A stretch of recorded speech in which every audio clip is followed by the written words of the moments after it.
Assalamualaikum warahmatullahi wabarakatuh. Perkenalkan, nama saya Desi Alfianita Binti dari kelas A jurusan Akuntansi semester 1. Di sini saya akan menjelaskan mengenai materi tentang Pancasila sebagai ideologi negara Indonesia. Tujuan dari pembuatan video ini untuk pemenuhan nilai UAS mata kuliah Pancasila dan Kewarganegaraan.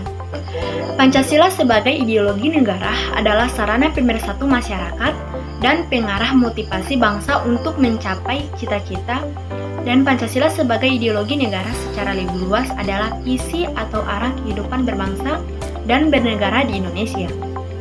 Marsudi menyebutkan bahwa ideologi berasal dari kata Yunani idein yang artinya melihat atau idea, yang berarti raut muka, perawakan, gagasan, buah pikiran, sedangkan logia berarti ajaran. Dengan demikian, ideologi secara harfiah dapat diartikan sebagai ajaran atau ilmu yang mempelajari tentang gagasan atau buah pikiran.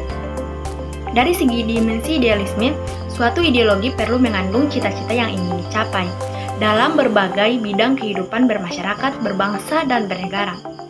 Melalui idealisme atau cita-cita yang terkandung dalam ideologi yang dihayati suatu masyarakat atau bangsa, mengetahui ke arah mana mereka ingin membangun kehidupan bersama mereka. Sebelumnya, apa sih tujuan dari dipilihnya Pancasila sebagai ideologi negara Indonesia? Pancasila dipilih menjadi dasar negara Indonesia karena berasal dari nilai-nilai luhur budaya bangsa dan sesuai dengan jiwa bangsa Indonesia. Pancasila sebagai dasar negara bukan hanya registrasi kepribadian sendiri, tetapi juga pemberi arah bagi masa depan bangsa. Pancasila sebagai ideologi digunakan sebagai alat pemersatu bangsa. Adapun kedudukan Pancasila dalam kehidupan bernegara, yaitu antara lain yang pertama yaitu Pancasila sebagai jiwa bangsa Indonesia, kedua sebagai ciri dari pribadi bangsa Indonesia, yang ketiga sebagai pedoman hidup bangsa Indonesia, yang keempat sebagai dasar negara, yang kelima sebagai sumber dari segala hukum, yang keenam sebagai perjanjian yang luhur ketika negara Indonesia didirikan, dan yang terakhir yaitu sebagai tujuan atau cita-cita bangsa. Kedudukan ini jelas menyatakan bahwa Pancasila merupakan pedoman bagi masyarakat Indonesia dalam menjalankan aktivitas kehidupan bernegara. Oleh sebab itu, dapat dikatakan bahwa Pancasila adalah petunjuk dalam kehidupan bernegara bagi masyarakat. Layaknya arah yang tidak pasti dari kapal tanpa kompas, demikian juga negara akan tanpa arah bila tidak ada Pancasila. Selain itu, Pancasila juga memiliki nilai sejarah karena proses pembentukannya sebagai hasil dari perjanjian para wakil golongan ketika mendirikan negara Indonesia. Berdasarkan kedudukan dan fungsinya yang ternyata begitu penting, maka Pancasila harus dapat dijaga keluhurannya oleh setiap warga negara Indonesia. Untuk peran Pancasila sebagai ideologi negara, yaitu negara memberi bimbingan kepada masyarakat Indonesia dalam menentukan sikap dan tingkah laku. Nilai-nilai yang terkandung dalam kelima asas Pancasila dijadikan patokan aturan oleh bangsa ini dalam berbuat di kehidupan bermasyarakat serta bernegara. Kedudukan nilai-nilai yang terkandung dalam kelima asas Pancasila adalah sebagai aturan tentang moral. Oleh karena itu, pelaksanaannya juga harus berdasarkan pada keyakinan dan kesadaran penggunaannya. Pancasila sebagai ideologi negara mengalami beberapa masa perkembangan, seperti halnya Pancasila di masa Orde Lama, Pancasila di masa Orde Baru, dan Pancasila di era Reformasi.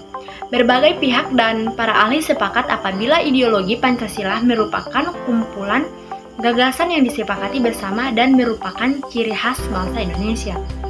Hasil kesepakatan yang menyatakan bahwa sebagai ideologi negara ini yang harus dipertahankan dan dipraktikkan dalam kehidupan bernegara yang berbeda-beda suku bangsa ini.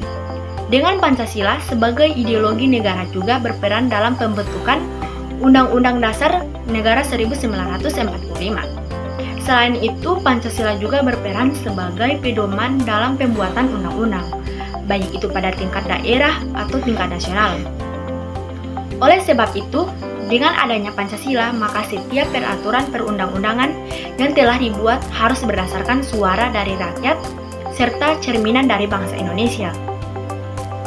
Pancasila juga digunakan agar bangsa Indonesia memiliki akar maupun dasar yang kuat serta memiliki identitas yang jelas dan menjadi ciri khas yang membedakannya dengan bangsa lain.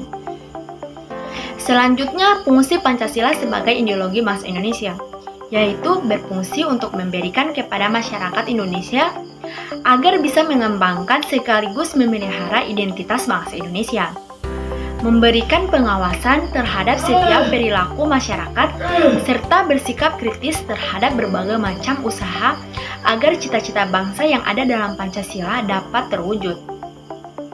Mengarahkan seluruh bangsa Indonesia supaya bisa mencapai tujuannya, terutama yang berkaitan dengan cita-cita bangsa dan negara Indonesia.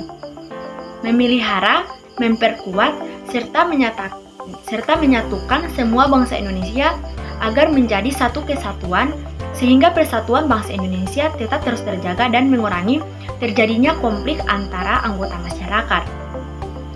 Berfungsi untuk dijadikan sebagai pedoman kehidupan berbangsa dan bernegara bagi bangsa Indonesia, sehingga kehidupan bermasyarakat dapat dijalani dengan harmonis.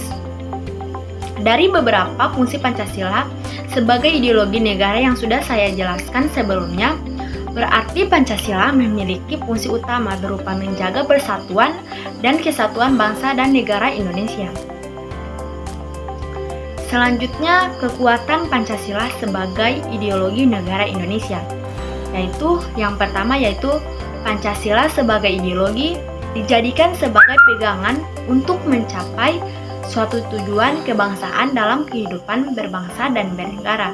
Yang kedua, Pancasila sebagai ketetapan bagi warga negara Indonesia mengandung nilai-nilai yang tersirat dalam sila-sila, dan selanjutnya gagasan dasar dari sila-sila dalam Pancasila terwujud dari terjabar lebih lanjut dan sikap, perilaku dan pandangan serta pribadi bangsa. Yang keempat yaitu Pancasila sebagai ideologi bersifat khas yang berlaku bagi bangsa Indonesia yang akan tercermin dalam segi kehidupan. Yang kelima, dapat membawa Indonesia ke arah yang lebih adil dan makmur. Yang keenam, merupakan jalan tengah atau antara liberal dan komunis. Yang ketujuh, memberi inspirasi akan tata masyarakat bebas. Yang kedelapan, menjadi sumber etik sosial. Yang kesembilan, sebagai instrumen politik untuk melihat kinerja pemerintah dan untuk melawan ketidakadilan sosial dan segala manifestasinya. Yang kesembilan, kekuatan ideologi Pancasila yaitu didasari oleh objektivitas pengalaman Pancasila sesuai dengan kearifan lokal dan tidak mengancam eksistensi masyarakat yang lain. Secara historis masyarakat seharusnya sadar bahwa bangsa Indonesia telah mengalami kehidupan dan perjuangan untuk mencapai satu tujuan bersama, dan oleh karena itu harus dipertahankan bersama juga tanpa mengesampingkan yang lain. Kemudian, ekonomi yang menyangkut hajat hidup orang banyak dikuasai oleh negara sehingga tidak mengorbankan rakyat. Mengandung nilai-nilai positif yang bersumber dari budaya bangsa Indonesia. Dan yang terakhir yaitu menutup kelemahan dari ideologi yang saling bertentangan. Untuk kelemahan Pancasila sebagai ideologi negara Indonesia yaitu memberi kesempatan kebebasan yang cenderung menjadi anarki. Adanya kemungkinan masuknya kepentingan neoliberal, terlalu normatif, dan dianggap tidak jelas karena hanya mengambil jalan tengah di antara komunis dan liberal. Pancasila justru membuat bangsa mengambil keburukan liberal dan komunis bersama-sama. Beberapa faktor pelemahan ideologi Pancasila lainnya berawal dari realitas keberagaman baik secara kultural, etnis, dan subetnis, bahasa dan agama atau kepercayaan. Muncul sikap-sikap intoleransi, primordialisme, stereotip, egositas, dan tak punya empati terhadap sesama. Kemudian, peluang Pancasila sebagai ideologi negara Indonesia.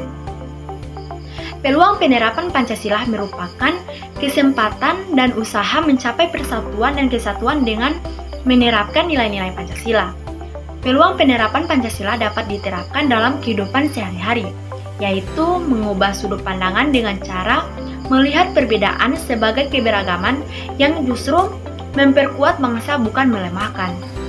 Mengembangkan sifat kekeluargaan, menguatkan jiwa gotong royong serta mengutamakan musyawarah adalah cara terbaik memperkokoh persatuan. Selain itu, ada juga berbagai ancaman Pancasila sebagai ideologi negara Indonesia. Sebagai ideologi negara Indonesia. Ancaman ideologi adalah sebuah upaya yang terjadi baik dari internal maupun eksternal yang dinilai dapat mengganggu ketahanan nasional suatu negara.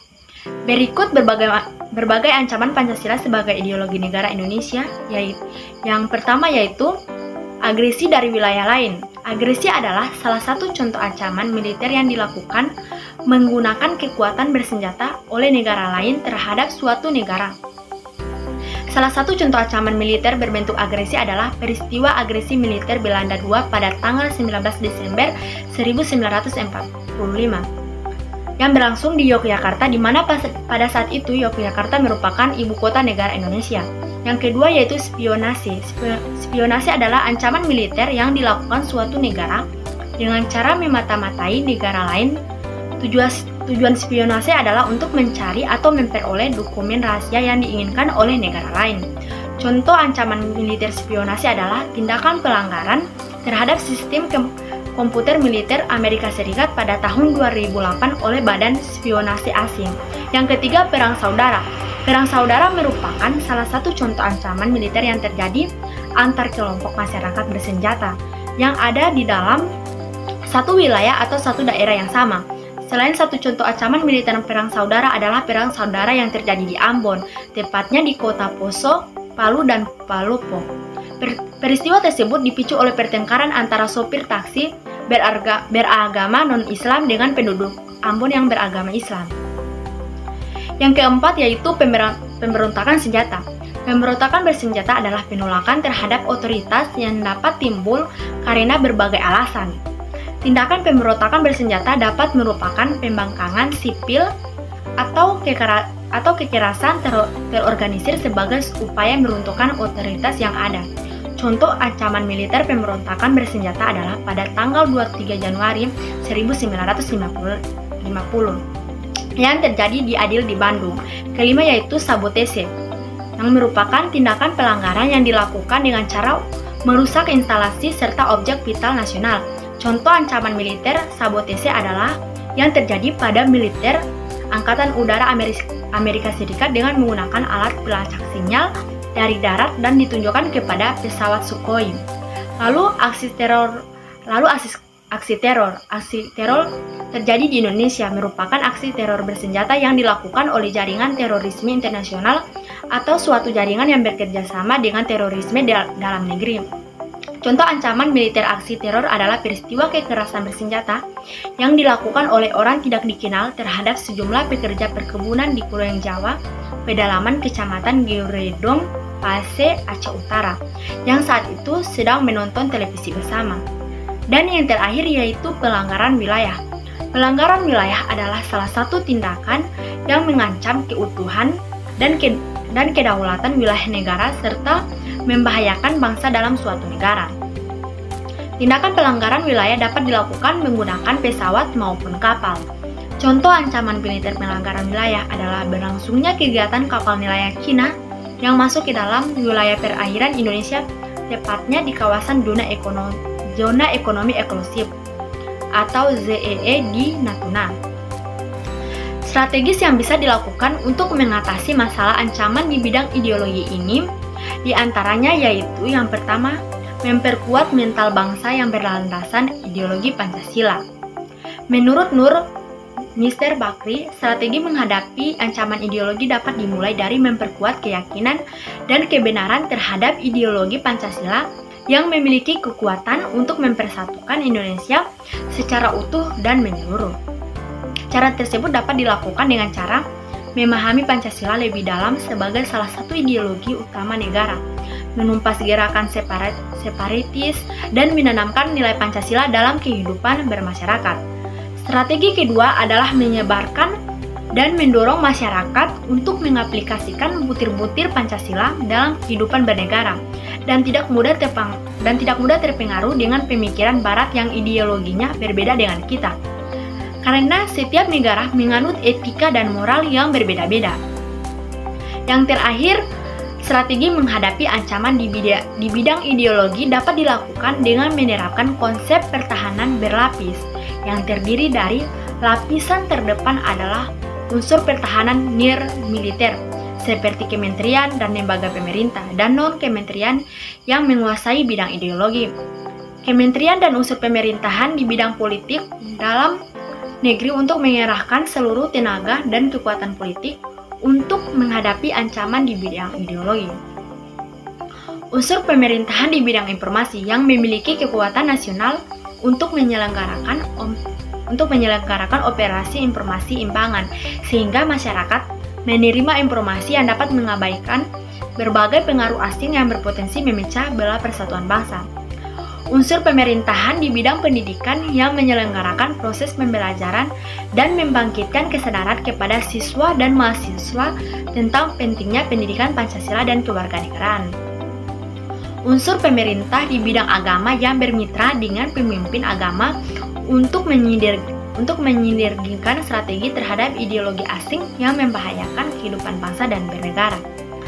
Peran lapis yang dilakukan oleh militer dalam mempertahankan keamanan melalui program pelaksanaan bakti TNI sesuai dengan wilayah kerjanya. Program ini dapat meningkatkan komunikasi sosial TNI dan kesadaran untuk bela negara, baik di lingkungan pendidikan, pekerjaan, dan perumahan. Baik, demikian itulah penjelasan singkat dari saya mengenai materi tentang Pancasila sebagai ideologi negara Indonesia. Apabila ada kesalahan kata, mohon dimaafkan. Wabillahi taufiq wal hidayah. Wassalamualaikum warahmatullahi wabarakatuh.